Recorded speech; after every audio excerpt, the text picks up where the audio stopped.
할렐루야. 네. 자, 오늘 시간 우리 주님께 나오신 저와 여러분들을 환영하며 축복합니다. 자, 오늘 시간을 통해서도 또 우리 주님께 또 한 걸음 더 가까이 나아가시고 또 믿음으로 전진해 나아가시는 저와 여러분들이 되시기를 간절히 바랍니다. 좀 오래된 이야기입니다. 1998년도에 있었던 한 사건이 있었어요. 뭐냐면 한 공무원에게 있었던 사건이었습니다. 그러니까 서울시 그 환경 그 관리 기능직으로 이렇게 근무하던 40대 중반의 이제 가장이었는데 그날 이제 그 자신의 집 안방에서 목이 메어 스스로 목숨을 이제 끊었던 사건이 있었습니다. 자, 그 이유가 뭐냐면 바로 직장에서 이제 감원을 당할까 하는 그런 이제 그 쉽게 해서 잘릴까봐 그거에 대한 두려움 때문이었어요.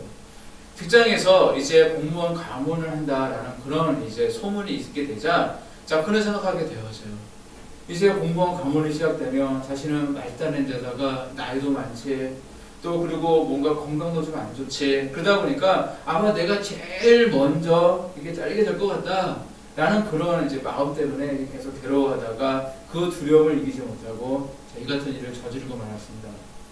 자, 그런데 실상은 달랐어요. 뭐냐면 그의 소속 부서에서는요 감원에 대한 계획이요 구체적으로 그 계획을 구상하는 일이 전혀 없었다고 합니다. 누구의 입에서부터 흘러나온 잘못된 소문인지 모르겠지만 그저 뜬 소문이었던 겁니다. 그런데 안타깝게도 이 사람은요 이런 뜬 소문 때문에 이 소문만 듣고 이런 어처구니 없는 그런 사건을 일으키고 말았던 것입니다. 결국 그는 아직 일어나지도 않았던 일 그리고 앞으로도 일어나지 않을 수도 있는 일 때문에 지레 겁을 먹고 죽음을 택했던 것입니다. 자, 이 두려움, 오늘은 두려움에 대한 말씀을 드리고 싶은데 이처럼 두려움은요 참 위험한 것입니다. 한 사람의 인생을요 정말로 피폐하게 만들고 파멸의 길로 가게 하는 것이 바로 두려움입니다. 그래서 악한 사람들은 두려움을 참 좋아하는 것 같아요. 일부러 사람에게 두려움을 주어서 그가 정말로 하나님께 나아가지 못하게 하고 그 인생을 포기하게 하고 그래서 뭐 지옥으로 끌려고 하고자 하는 것이 바로 악한 사탄들의 그런 속셈인 것을 잘 알고 있지 않습니까? 아무리 건장한 사람도 아무리 많이 배웠고 아무리 준수하게 생긴 사람이라고 할지라도 이 두려움을 이기지 못하면요 그 인생은 파멸의 길로 갈 수밖에 없다라는 것입니다. 자, 그리고 안타깝게도 지금 우리 주변에는요 이처럼 아주 멀쩡하게 보이는 이런 사람들이 너무도 쉽게 이 파멸의 길로 가는 것을 많이 보게 되어집니다. 자, 삶은요 누구나 다 인생이기 때문에 저도 마찬가지고 여러분도 마찬가지고 누구나 다 두려움을 만나게 되어 있습니다.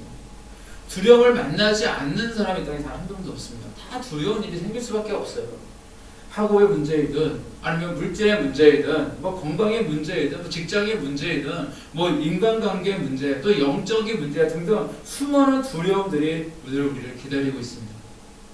그리고 그 두려움을 우리가 어떻게 대하고 또한 그것을 어떻게 이겨내느냐에 따라서 그 사람의 삶의 질이 달라지게 되는 것입니다. 자, 보편적으로 사람들은요 인생을 살다 보면 다음과 같은 두려움에 직면하게 되어진다고 해요. 뭐냐면 첫째는 가난에 대한 두려움입니다. 내가 이제 가난해져서 저걸로 먹고 살기 힘들어지면 어쩌나, 내가 이 사업을 하고 있는데 이 사업이 망하거나 아니면 내가 직장을 다니는데 이 직장에서 실직하게 되면 저 우리 가족은 어떻게 살아가야 되나 뭐 등등 어떤 이런 가난에 대한 두려움을 가지고 있다고 해요. 또 두 번째로 뭐냐, 또 어떤 질병과 또 질병으로 인한 어떤 고통에 대한 두려움을 가지고 있다고 합니다. 세상에는 너무나도 많은 질병들이 있는데 혹사 나도 이런 암과 같은 이런 질병을 내가 걸리거나 또 아니면 내가 또 사고를 당하거나 그러면 어쩌나 요즘 많은 사람들이 마음에 걸린다는데 정말 나도 음식 먹을 때 조심해야겠고 그때 내가 운동도 해야 될 것 같고 그러면서 내가 이렇게 병이 걸리면 어떡하나 하는 그런 어떤 자신의 건강에 대한 질병에 대한 문제 또 그로 인한 고통에 대한 그런 두려움을 좀 가지고 살아가고 있다고 합니다. 또 세 번째는 뭐냐, 실패에 대한 두려움을 갖고 있대요. 실패. 내가 이 일을 잘못해서 실패해서 내가 대학 입시에 다 실패를 해서 내가 인생의 낙오자가 되거나 실패자가 되어서 사회로부터 버려지게 되면 어떡하나 뭐 그런 두려움을 안고 또 살아가고 있다고 합니다. 자, 네 번째가 또 뭐냐, 죽음에 대한 두려움을 갖고 있다고 합니다. 내가 갑자기 죽으면 어떡하나, 뭐 죽을 병에 걸리거나 아니면 교통사고를 당하거나 기타 등등 어떤 예기치 못한 그런 일로 인해서 내가 지금 당장 죽게 되면 어떡하나, 그러면 남아있는 우리 가족은 어떡하지? 또 내 자녀들은 어떻게 하지? 또 내가 죽게 되면 내가 어디로 가게 되지? 뭐 이런 죽음에 대한 또 막연한 두려움을 가지고 이 땅을 살고 있다고 해요. 자, 그런데 그따 등도 많은 두려움들이 있겠죠. 그런데 우리가 이런 두려움들을 우리가 느끼게 되었을 때, 그리고 이것을 내가 어떻게 대처하고 있느냐에 따라서 나의 인생은 성장할 수도 있고요, 퇴보할 수도 실패할 수도 있는 것입니다. 자, 우리는 절대 뭐 공무원, 가문, 소문을 듣고 나서 지레 겁먹고 자살해버렸던 그런 사람처럼 돼서는 절대 안 될 것입니다. 자, 근데 이와 또 정반대 사건도 있어요. 물론 굉장히 많은 사건이 있겠지만 한 가지 예를 말씀드린다면, 그 루마니아에 있던 그 리차드 범프란트 목사님이라는 분에 대한 이야기입니다. 자, 그분의 일화는요, 우리가 두려움이 생겼을 때 이 두려움에 대해서 어떻게 대처해야 되는지 그 대처 방법에 대해서 이게 아주 잘 알려주고 있는 그런 일화입니다.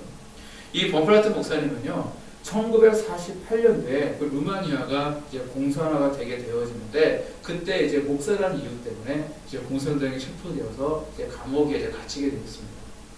자, 그분은 이제 14년 동안 이제 감옥에 갇혀서 온갖 고초를 다 겪게 되었는데 거의 독방에서 생활을 했대요. 왜 그랬을까요?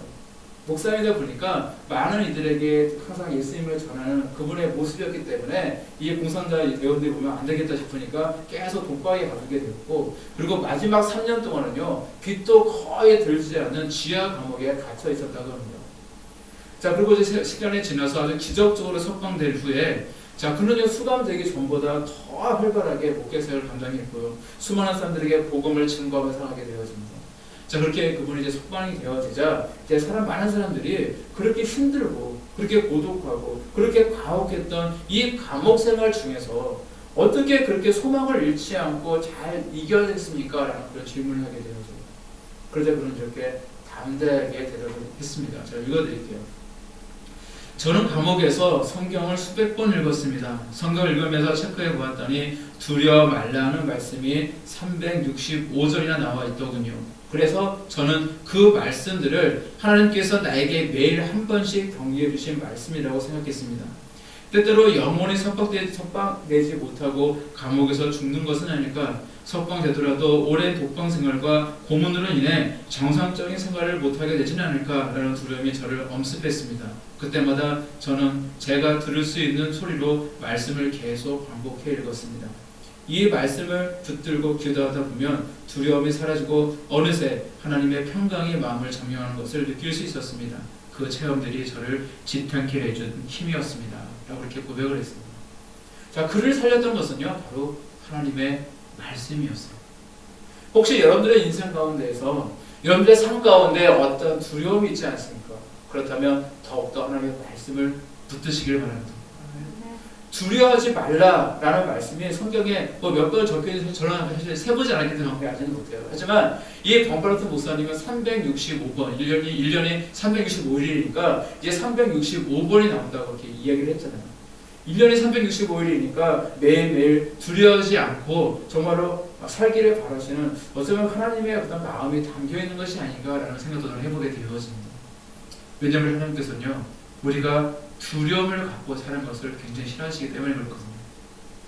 자, 어떤 사람은요, 그 두려움 때문에 고통당하고 그 두려움의 노예가 되어서 파멸의 길로 가게 되어지지만, 또 어떤 사람은 말씀으로 그 두려움을 이기고 더욱더 성숙한 그런 인생이 되어진다는 것입니다.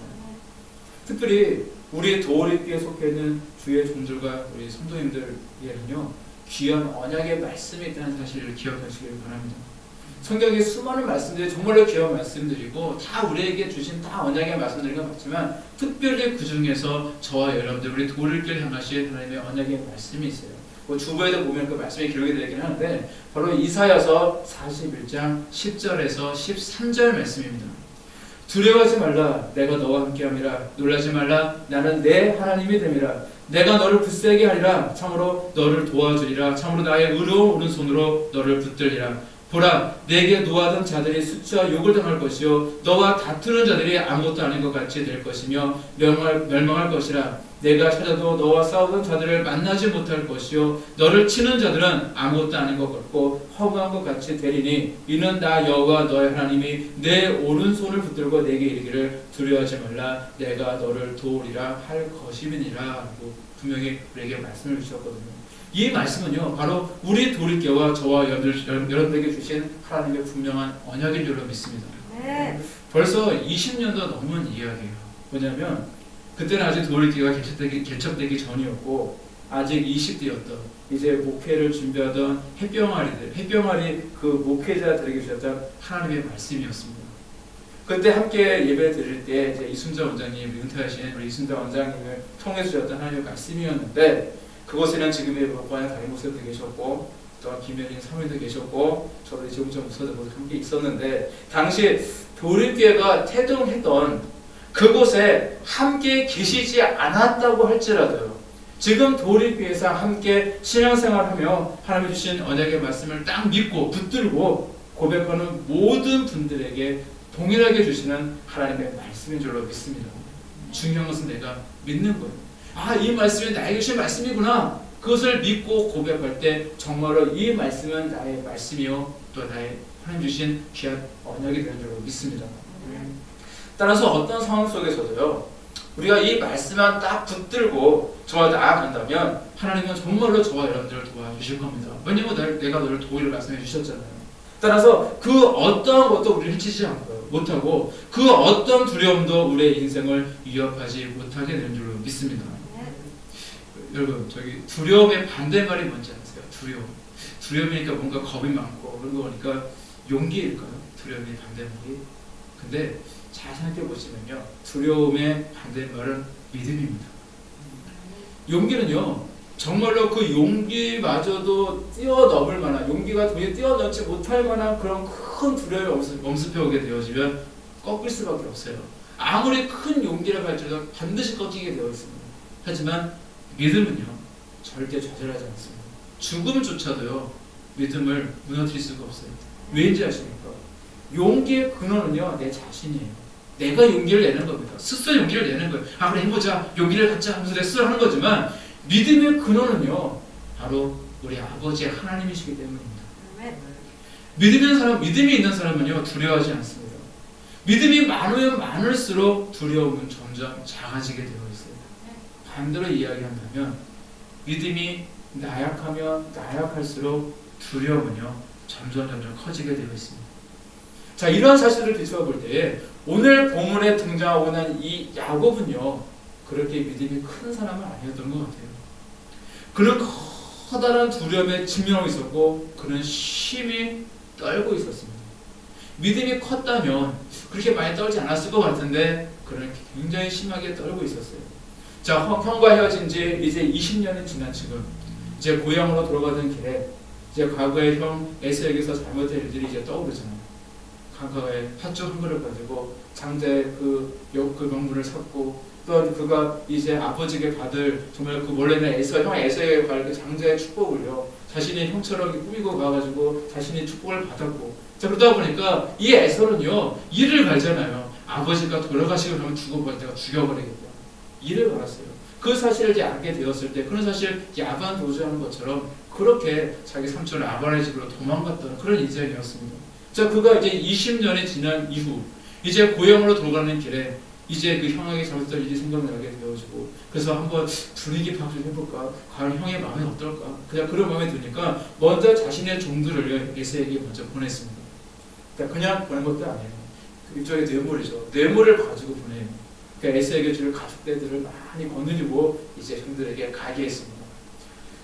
그동안 제 형의 마음이 좀 혹시 풀리지 않았을까 기대하며 보냈지만 다시 돌아온 이 종들의 대답은요.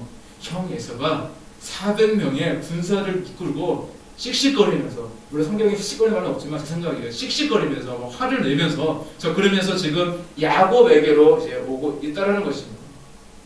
그런 그 순간 아직까지도 형 에서의 감정이 풀리지 않았다는 것을 깨닫게 되어져요. 그럼 어떻게 해야 되나? 어찌해야 되나? 형이 나를 죽이려고 400명이나 끌고 지금 내게 오고 있는데 어떻게 해야 되나?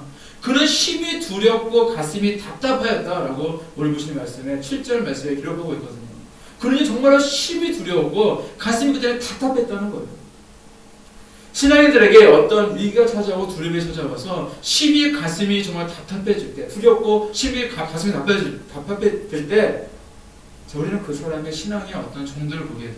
그 사람 믿음이 있는 사람인지 아니 믿음이 없는 사람인지 알게 되어집니다. 자, 그러나 이 야곱의 두려움을 느낄 때에 이 취한 행동을 보게 되어질 때 우리 다소 좀 실망감을 느끼게 되어집니다. 이스라엘 12지파의 아버지인데 어떻게 이런 모습을 보여줄 수 있을까? 그만큼 그는 두려움에 사로잡혀 있었던 겁니다. 그만큼 그는 연약한 인생이었다는 것입니다.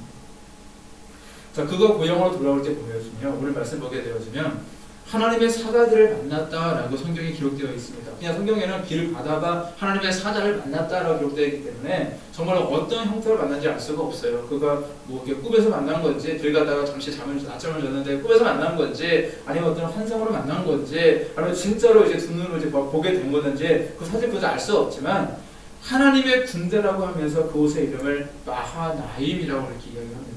근데 이 마하나임이라는 말은요 어떤 뜻이냐면 두 개의 어떤 군대, 두 개의 진영이라는 뜻을 가지고 있어요. 이렇게 아임이라는 단어가 이제 두 개라는 의미를 가지고 있습니다. 아마도 그가 보낸 하나님의 군대는요 한 무리가 아니라 아마도 두 개의 무리였던 것 같아요.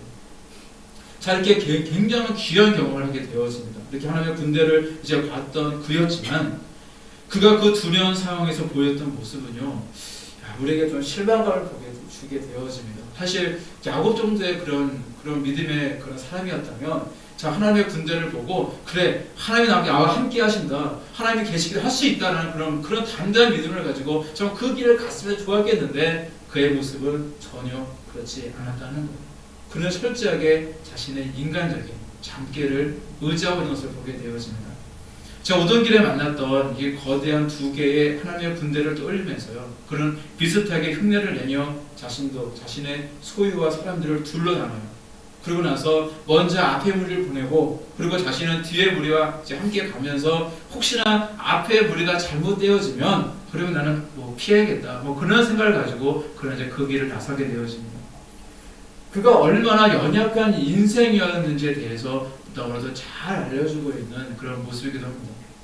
하나님은요 야곱을 통해서 정말로 아브라함과 행했던 그 약속을, 또한 그의 야곱의 아버지였던 이삭과 맺었던 그 약속을, 또 이 야곱과 그 자손들을 통해서 이루고자 하는 그 놀라운 그런 계획들을 가지고 계시는데 이 엄청난 하나님의 계획이 있음에도 불구하고 야곱은 그 복을 누리기 위해는 너무나도 그 믿음이 연약했다는 것입니다. 자, 그렇다면 그가 과연 그 위기와 두려움을 극복할 수 있었을까? 우리가 결론을 먼저 말씀드린다면 그는 그 위기와 두려움을 극복할 수 있었습니다. 그런데 그가 위기를 극복할 수 있었던 것은요 절대 그의 힘이 아니었다는 거예요. 성경은 그것을 우리에게 얘기해주고 있습니다. 그가 좋은 꾀를 내어서 좋은 지혜를 내서 그래서 진영을 둘러 나눴기 때문에 그것을 극복했던 것이 아니었다는 겁니다. 이것은 절대 인간의 지혜로 이루어낸 업적이 아니었다는 겁니다. 전적으로 그 모든 것은 하나님의 은혜였습니다. 그는 형의 에서를 만나는 그 순간까지도 두려움에 쌓여 있었습니다. 자, 그러나 하나님은요 기억하셨어요.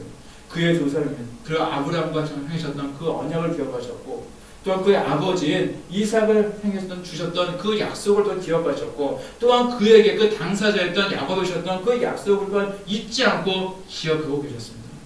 그래서 하나님은요 그의 길을 형통케 하셨던 것입니다. 절대 야곱이 잘나서가 아니에요. 이것은 하나님의 특별한 은혜였습니다. 하나님의 약속하셨기 때문에 하나님은 그 약속을 이루어 주셨다는 것입니다. 자, 이것은요 우리들도 마찬가지예요.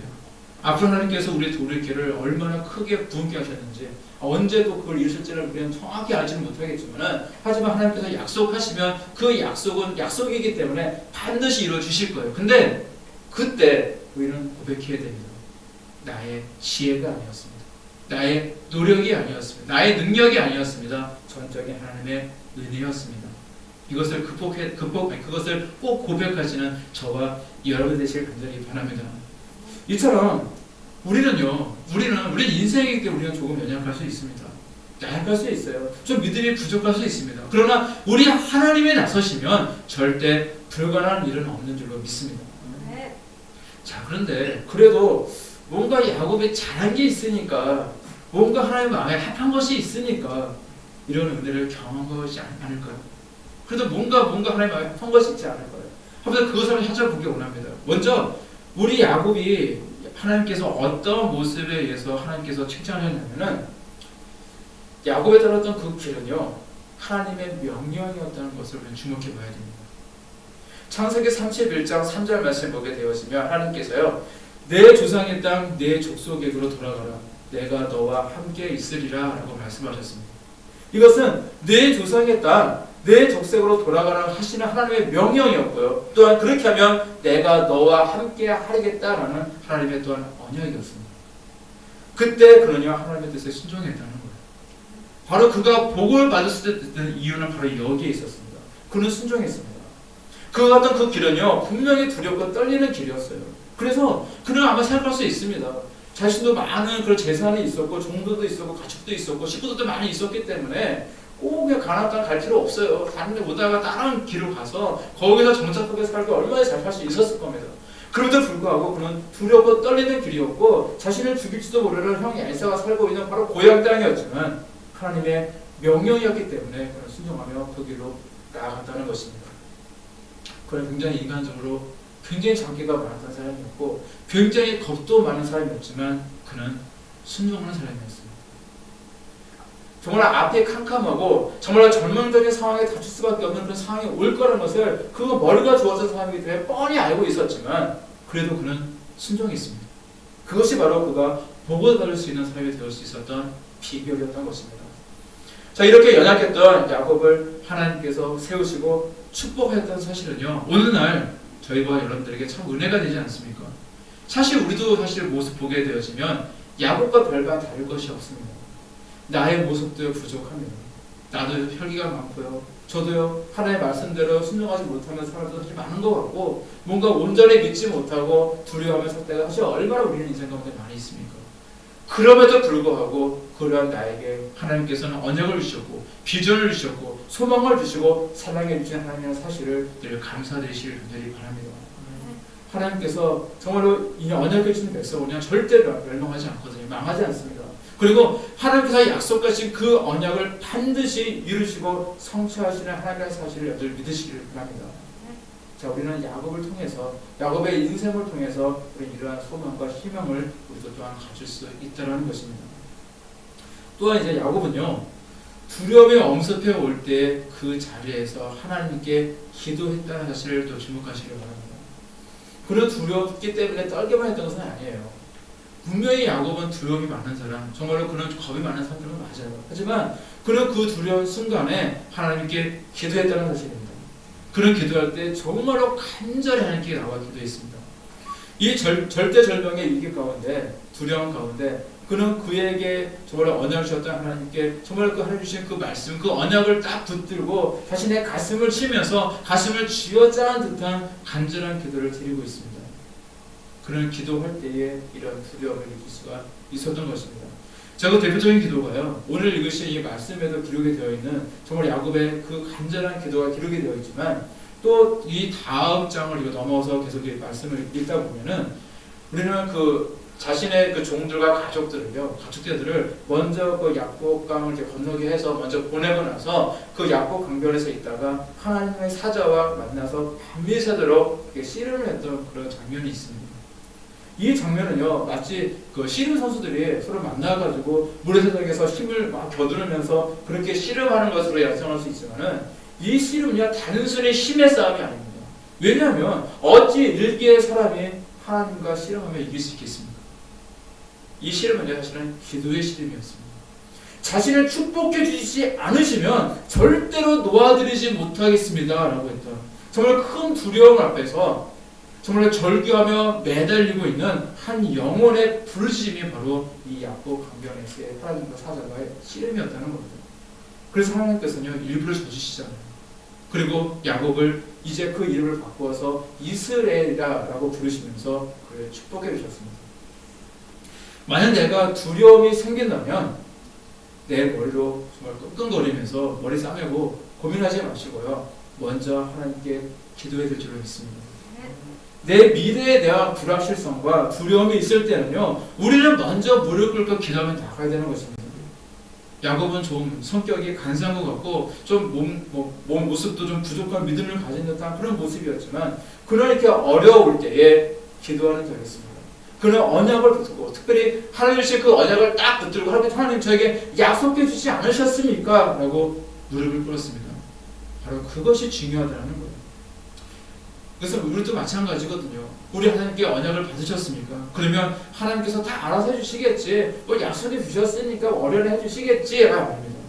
언약을 해주셨다면 우리도 또한 야곱처럼 그 언약을 붙들고 기도해야 될 줄 믿습니다. 네. 우리 도리비전을 이루기 위해서는요, 바로 저와 여러분들의 기도가 얼마나 절실히 요구된지 모릅니다. 뭐 주에서만 기도가 되는 것이 아니라 우리 모두가 합심해서 열심히 기도하고 정말 하나의 목표, 우리 주님만을 바라고 나갈 때에 하나님께서 반드시 우리에게 주신 이 언약 또한 성취하시고 이루어질 줄로 믿습니다. 사실 하나님은요, 야곱에게 바로 응답하실 수도 있었어요. 언약을 주셨으니까. 그러나 일부러 그 야곱 강변에서 저 야곱과 일부러 씨름을 하시면서 야곱의 간절함을 보셨던 것입니다. 환도병을 막 부러뜨리시면서 정말, 그래서 이 환도뼈가 부러져서 정말 고통스럽고 다리를 제대로 쓰지 못하는 정말 그 지경에 이름에도 불구하고 끝까지 간절히 부르짖고 있었던 야곱에게 하나님은 저주셨고 그를 축복해 주셨던 것입니다. 내가 기도하지 않아도, 내가 애쓰지 않아도, 내가 노력하지 않아도 우리 교회는 목사님들이 계시니까, 주역들이 계시니까, 아니면 뭐 기도 열심히 하시는 권사님들이 계시니까, 뭐 장로님이 계시니까, 뭐 그게 절대 아니라는 거예요. 이 도리비전은요, 바로 저와 여러분들 한 분 한 분의 기도를 통해서, 여러분 저와 여러분들의 한 분 한 분의 정말 야곱 강변에서 했던 그 주님과의 그 씨름처럼, 하나님과 씨름처럼 그러한 절규하는 그런 기도를 통해서 우리의 그런 간절함을 통해서 이루어지는 사실을 또 명심하며 또 명심하시길 간절히 바랍니다. 여러분, 인생에 두려움이 있습니까? 내가 하나님 안에 있다면 어떤 두려움도 나를 절대 넘어뜨릴 수가 없습니다. 그래서 오늘도 우리 주님만 바라보시며 나아가시기를 바랍니다. 그리고 나에게 있는 모든 두려움이 있다면 다 우리 주님께 다 내려놓으시고 우리 주님께 나아가시기를 바랍니다. 언제까지나 늘 함께 하시는 우리 주님만을 바라보시고 늘 승리하며 살아가시는 저와 여러분 되시기를 우리 주님의 이름으로 간절히 축원합니다. 기도하시겠습니다.